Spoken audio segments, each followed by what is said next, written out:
Assalamualaikum class. Hope you will be doing well.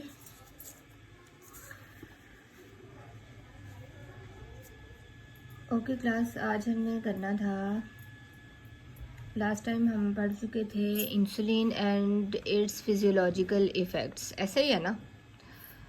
और उसका mechanism of action भी मैंने आपको बता दिया था। मतलब सारी जो मेन पॉइंट्स थे इंसुलिन के हम कवर कर चुके थे, और इंसुलिन ऑलमोस्ट और सारा ही कवर हो गया था, ऐसे ही है। आज हमने करना है ग्लूकागोन, ठीक है। Today's hormone is glucagon.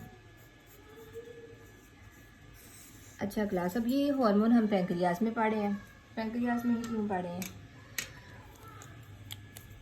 वजह ये है कि हार्मोन जैसे इंसुलिन था वो रिलीज हो रहा था beta cells of islets of pancreas, ठीक है। आइलेट्स ऑफ लैंगरहैंस पैंक्रियाज के थे, वहाँ से रिलीज हो रहा था बीटा सेल से इंसुलिन। लेकिन जो ग्लूकागोन है वो अल्फा सेल से रिलीज होता है, ठीक है।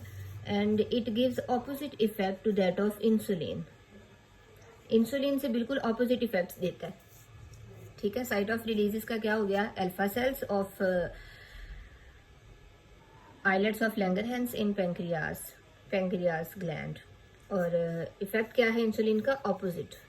Opposite to that of insulin. Got it? अब देखा जाए तो इसका स्ट्रक्चर कैसा होता है, स्ट्रक्चर देख लेते हैं थोड़ा सा। कि ये एक लार्ज पॉलीपेप्टाइड है, ठीक है। It's a large polypeptide of molecular weight 3485, ठीक है। ये मॉलिक्यूलर वेट है इसका। And it consist of 29 amino acid chains, 29 amino acid की चेन्स है।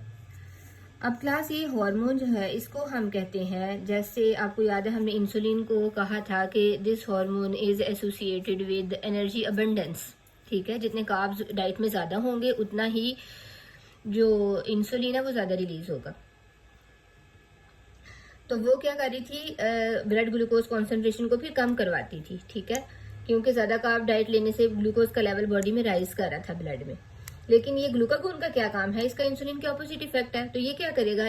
ग्लूकोज के लेवल को बॉडी में, ब्लड में इंक्रीज करवाएगा। That's why it is also called as hyperglycemic hormone. Hyperglycemic hormone. Got it? किस वजह से कहते हैं इसे? क्योंकि it causes increased blood glucose concentration.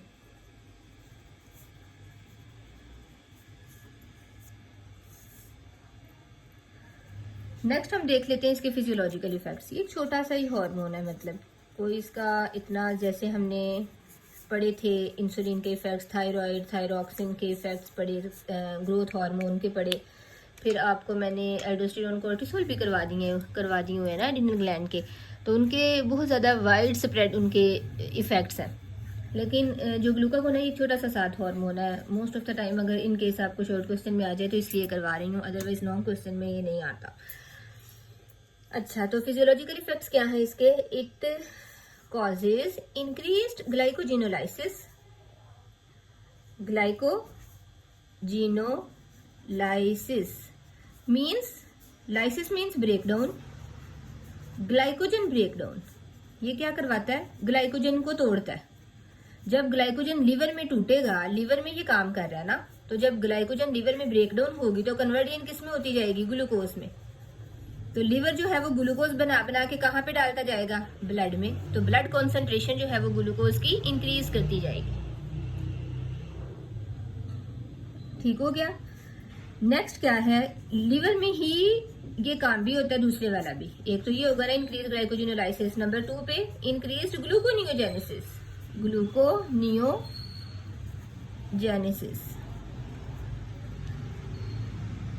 ठीक है। कि इंक्रीज्ड ये नॉन कार्बोहाइड्रेट से भी ग्लूकोनियोजेनेसिस क्या थी? कि लीवर सेल्स जो है नॉन कार्ब्स सोर्सेज से बनाना स्टार्ट कर दें ग्लूकोज को। तो this is called gluconeogenesis. Got it? अच्छा, तो ये जो हमारा पहला वाला इफेक्ट है ना क्लास, ये वाला, दिस वन, ग्लाइकोजिनोलाइसिस का, लिवर सेल्स ये किस तरह से करवा रहे हैं? ये थोड़ी सी स्टेप्स हैं, बुक्स में मेंशन है। लेकिन कुछ बुक्स में नहीं भी होंगे, लेकिन अगर आपने करने हो तो कर लें, याद रख लें, नो प्रॉब्लम। ये क्या है, इसका एक तरह से है कि किस तरह से ये ग्लूकागोन जो है वो काम करता है, मतलब किस तरह से ग्लूकोनियोजेनेसिस करवा रहा है। सेकंड मैसेंजर एडिनोलाइल साइक्लेज के थ्रू एक्ट करता है, मैंने आपको बताया था, याद हो तो। जो एडिनोलाइल साइक्लेज है वो सेकंड मैसेंजर है जिसमें साइक्लिक एएमपी बनता है। तो ये देखें यहाँ पे जो हमारे पास ग्लाइकोजिनोलाइसिस है वो किस तरह से होगी कि जब भी जो ग्लूकागोन है, ग्लूकागोन लिवर सेल्स में क्या करेगा जी, इंक्रीज करवाएगा एडिनालाइल साइक्लेज के लेवल को, एडिनाइलाइल साइक्लेज को, ठीक है। जब एडिनालाइल साइक्लेज एक्टिवेट होता है तो इंक्रीज साइक्लिक एएमपी बनता है, साइक्लिक एडिनोसिन मोनोफॉस्फेट, याद है ना आप लोगों को। जब एडिनालाइल साइक्लेज होता है तो वो एटीपी को साइक्लिक एएमपी में कन्वर्ट करवा देता है, जो मैंने आपको जी प्रोटीन कपल्ड रिसेप्टर्स में भी करवाया था, मैकेनिज्म ऑफ हार्मोन एक्शन में, ठीक है, बिल्कुल वैसे। अब ये जो साइक्लिक एएमपी ज्यादा बनेगा तो ये साइक्लिक एएमपी क्या है, it is the second messenger, ये इसके लिए सेकंड मैसेंजर सिस्टम होगा, ये सारे काम करवाएगा आप सेल के। ये क्या कराएगा कि एक्टिवेट करवाता है ये it causes activation of protein kinase, protein kinase को बच्चों एक्टिवेट करवा देता है। जो प्रोटीन काइनेज एक्टिवेट होता है तो वो फास्फोराइलेज बी काइनेज को एक्टिवेट करवाता है, ठीक है। फास्फोराइलेज बी काइनेज को, फास्फोराइलेज बी काइनेज क्या करता है, फास्फोराइलेज ए में कन्वर्ट हो जाता है फास्फोराइलेज ए में कन्वर्ट हो जाता है, और ये जो फास्फोराइलेज ए है then it causes glycogen breakdown into glucose 1 phosphate, glucose 1 phosphate में कन्वर्जन करवाएगा। और फिर ग्लूकोज 1 फॉस्फेट की क्या होगी, डीफॉस्फोरिलेशन, फॉस्फेट लगा हुआ है ना तो अभी तो सेल के बाहर जा ही नहीं सकता। याद है मैंने आपको बताया था कि ग्लूकोज को लीवर में एंट्रैप करने के लिए उसकी फॉस्फोरिलेशन करवाना जरूरी है। तो जब ग्लाइकोजन से ग्लूकोज बनता है तो वो फॉस्फोरिलेटेड होता है, तो इसको ये ग्लूकोज सेल से बाहर मूव नहीं कर पाएगा जब तक इसकी डीफॉस्फोरिलेशन ना करवाई जाए। डीफॉस्फोराइलेशन होगी इसकी और ये कन्वर्ट होगा किसमें, ग्लूकोज में, ठीक है। और ये ग्लूकोज क्या है, ब्लड में रिलीज हो रही है, तो ब्लड ग्लूकोज लेवल इंक्रीज करता जाएगा। Got it. क्लास आपका कोई भी क्वेश्चन हो ना तो आप लोगों ने या तो CRGR को मैसेज कर देना, एक वॉइस नोट सेंड कर दें उन्हें, या अपना क्वेश्चन जो है वो नोट कर लें। तो जो भी जब भी हमारी क्लास होगी नेक्स्ट फिजिकल, तो उसमें आप लोग अपने सारे क्वेश्चंस को क्लियर करेंगे और उसी में से आपको पता है उसी से नेक्स्ट डे आपका क्विज होगा और आप लोगों का फिर उसके मार्क्स काउंट किए जाएंगे। क्लियर है। अच्छा जी, अब देखा जाए तो अदर इफेक्ट्स में क्या करता है, अदर इफेक्ट्स ऑफ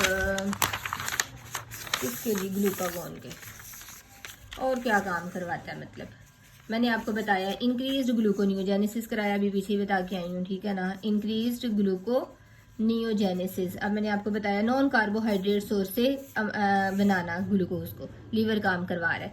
तो क्या होता है, increased amino acid Uptake by the liver cells, increased amino acid जाएंगे, अमाइनो एसिड अपटेक होगा इन लिवर सेल्स में, इन लिवर सेल्स। जितने अमाइनो एसिड ज्यादा ट्रांसफर होंगे लिवर सेल्स में, तो जो लिवर है वो अमाइनो एसिड को यूज करेगा for the formation of carbohydrates. Got it. अच्छा जी, उसके बाद हमने क्या करना है, इसके अलावा क्या करवाता है, लिपोलाइसिस, लिपोलाइसिस में भी रोल प्ले करेगा ये। अगर अदर इफेक्ट्स में देखा जाए तो ये लिपोलाइसिस भी करवाता है, मतलब फैट्स की भी ब्रेक डाउन करवाना शुरू कर देता है। एडिपोज सेल लाइपेज को एक्टिवेट करवा के, उसका भी मैंने आपको रोल बताया हुआ पहले इंसुलिन में जब वो फैट्स को सिंथेसाइज करवा रहा था, ठीक है। तो ग्लूकागोन क्या है, फैट्स की ब्रेक डाउन करवाएगा। ओके क्लास, तो नेक्स्ट हम क्या करते हैं, regulation of glucagon secretion. Regulation किस तरह से हो रही है। फॉर एग्जाम्पल अगर आपसे पूछा जाए इंसुलिन की रेगुलेशन क्या है, तो रेगुलेशन में आपको इन दोनों हार्मोन्स की बता देती हूँ। रेगुलेशन में ये है कि अगर ग्लूकोज लेवल ब्लड में कम हो रहा है, decreases, then insulin then glucagon will be secreted. और अगर blood glucose concentration BCG blood glucose concentration अगर इंक्रीज कर रही है तो कौन सा हार्मोन रिलीज होगा? इंसुलिन। तो ब्लड ग्लूकोज कॉन्सेंट्रेशन ही इसका बहुत बड़ा रेगुलेटर है क्लास। और अगर ब्लड ग्लूकोज लेवल कम हो रहा है then glucagon will be secreted. ये तो आपको अब खुद ही पता चल गया होगा कि दोनों के इफेक्ट्स ऑपोजिट हैं। और दूसरा ये कि जाहिर सी बात है अगर ग्लूकागोन का काम है ब्लड कॉन्सेंट्रेशन को इंक्रीज करवाना ग्लूकोज की, तो जाहिर सी बात है जब कम हो रही है तभी रिलीज होगा ना। अगर ऑलरेडी हाई ग्लूकोज की कॉन्सेंट्रेशन है तो फिर तो ग्लूकागोन को रिलीज करवाने की कोई ज़रूरत नहीं है। अच्छा जी, तो नेक्स्ट एक और भी इफेक्ट है इनका, increased blood amino acid concentration stimulates glucagon secretion. और क्या है जी? इंक्रीज्ड ब्लड अमाइनो एसिड, जितने ब्लड में अमाइनो एसिड ज़्यादा होंगे उतना ही इंसुलिन भी ज़्यादा सिक्रीट होती है क्लास, और ग्लूकागोन भी ज़्यादा सिक्रीट होता है। दोनों ये पैरेलल इफेक्ट है रेगुलेशन का, ठीक है। ग्लूकोज के सीन में ये अपोजिट इफेक्ट्स हैं। क्लियर है?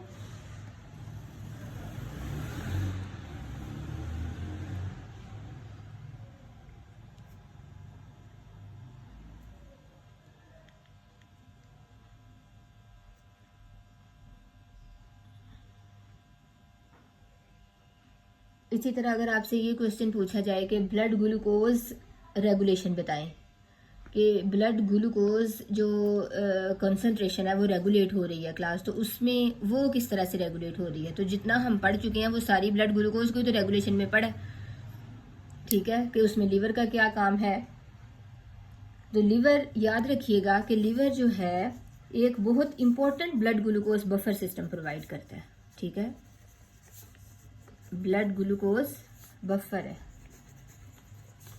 बफर सिस्टम, ठीक है, जो लीवर है, that is a very important blood glucose buffer system.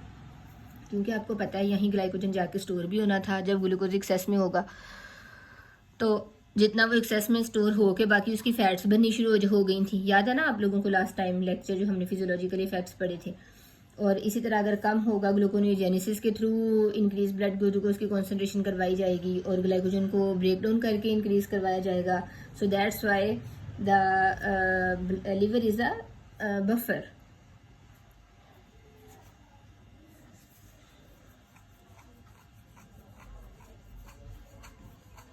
इसी तरह अगर ब्लड ग्लूकोज कॉन्सेंट्रेशन जो है वो बहुत कम हो जाए हाइपोग्लाइसीमिक कंडीशन में, तो हाइपोथैलेमस जो है वो स्टिमुलेट करेगा सिंपैथेटिक नर्वस सिस्टम को, जिसकी वजह से एपिनेफ्रीन रिलीज होगी फ्रॉम एड्रीनल ग्लैंड।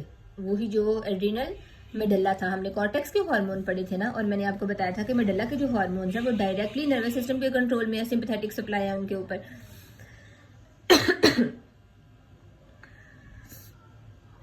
तो जिसकी वजह से एपिनेफ्रीन रिलीज होगी एड्रिनल ग्लैंड में से, तो वो क्या कराएगा?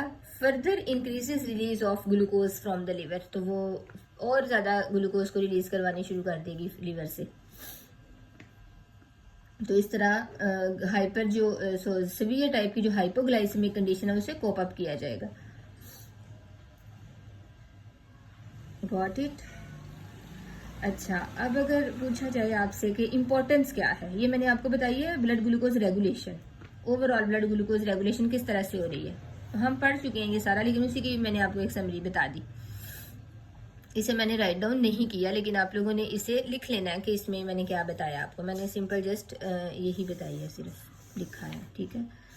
बाकी एड्रिनल ग्लैंड का भी रोल है उसमें से एपिनेफ्रीन, ठीक है, लिख देती हूँ ताकि आप लोगों को ना याद रहे एड्रिनल ग्लैंड। लेकिन जो मैं आपको लेक्चर डिलीवर कर रही हूँ इसी को आपने सारे को ही नोट कर लेना है, ठीक है।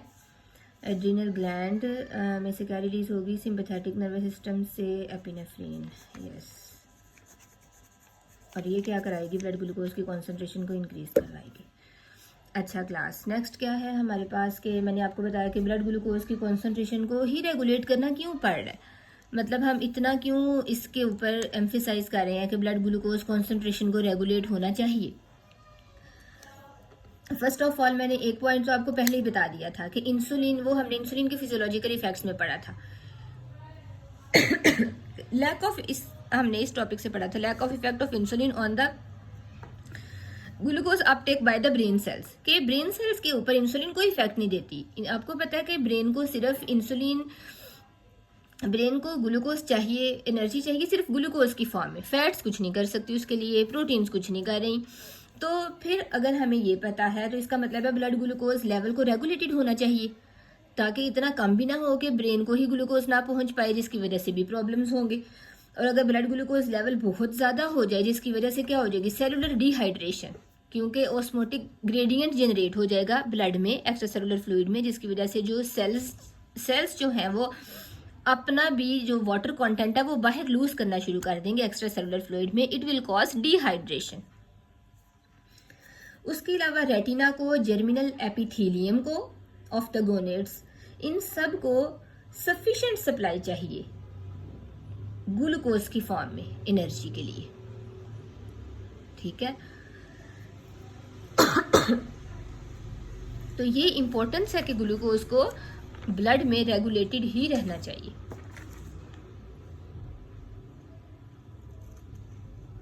अच्छा, अगर ग्लूकोज लेवल बहुत ज़्यादा हो जाता है, फॉर एग्जांपल जैसे डायबिटीज़ में है, तो फिर क्या होगा, ठीक है। जैसे मैंने आपको बताया कि सेलुलर डिहाइड्रेशन हो जाएगी।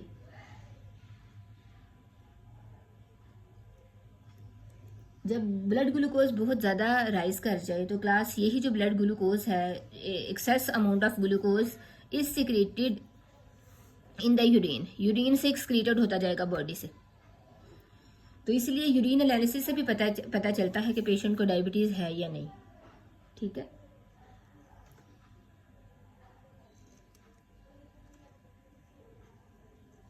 जब ग्लूकोज यूरिन के थ्रू एक्सक्रीट आउट होगा, then it will cause osmotic diuresis. Means अगर ग्लूकोज लेवल बॉडी से बाहर निकल रहा है, ठीक है, यूरिन के थ्रू, तो वो अपने साथ वाटर कंटेंट को भी लेके जाएगा। तो ये क्या करवाएगा, this is called osmotic डाययूरेसिस।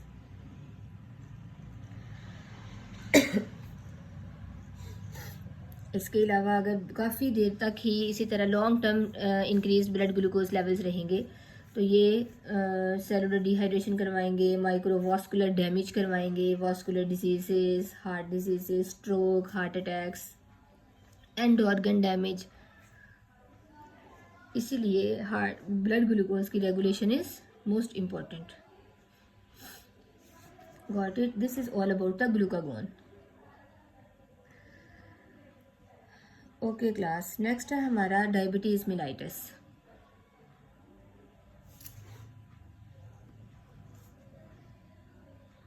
Diabetes mellitus मैं आपको नेक्स्ट लेक्चर में करवाती हूँ। ओके, अल्लाह हाफिज़।